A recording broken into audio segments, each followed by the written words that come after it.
வணக்கம் நண்பர்களே.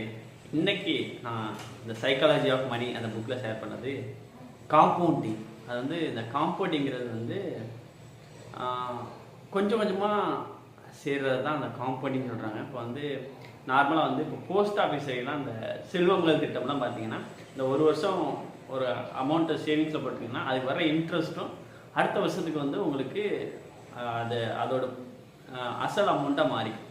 ஸோ இது மாதிரி என்ன செய்வாங்கன்னா இந்த காம்பவுண்டிங் எஃபெக்ட் வந்து எப்போ வந்து பயங்கரமாக தெரியும்னா ரொம்ப ஏர்லியாக ஸ்டார்ட் பண்ணிட்டா அப்படின்னு சொல்லிட்டு அது சொல்லியிருப்பார்.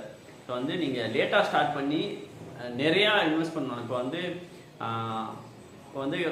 35 வயசில் 40 வயசில் ஸ்டார்ட் பண்ணி நீங்கள் வந்து ₹1,00,000 இன்வெஸ்ட் பண்ணுறதுக்கும் நீங்கள் 20 வயசில் வந்து நீங்கள் வந்து ஒரு ₹10,000 இன்வெஸ்ட் பண்ணுறதும் ஒன்று அப்படிங்கிற மாதிரி இந்த வாரன் பஃபட் வந்து பயங்கரமான இன்வெஸ்டர் ஸ்டாக் மார்க்கெட்டில் அவரை சொல்லியிருப்பாங்க. அவர் வந்து அவரோட 10வது வயசுலேயே ஸ்டார்ட் பண்ணிட்டாரு. அவர் 30வது வயசுலாம் 1 மில்லியன் வச்சுருந்தாரு. அப்படி வந்து ஏர்லியாக ஸ்டார்ட் பண்ணதுனால இந்த காம்பவுண்டிங் வந்து பயங்கரமாக இம்பேக்ட் வச்சு. ஸோ அதனால வந்து இந்த மணி ஹேண்ட்லிங்கில் எப்போதுமே நம்ம இன்வெஸ்ட்மெண்ட் வந்து இந்த காம்பவுண்டிங் இருக்க மாதிரி பார்த்துக்கணும் அப்படின்னு சொல்லிட்டு சொல்கிறாரு. ஸோ இப்போலாம் வந்து நம்ம வந்து சேவிங்ஸ் பண்ணுவோம், இன்வெஸ்ட் பண்ணுவோம்.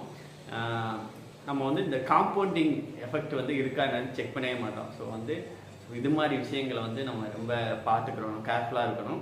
ஸோ ஏர்லியாக ஸ்டார்ட் பண்ணணும் இன்வெஸ்டிங்கை.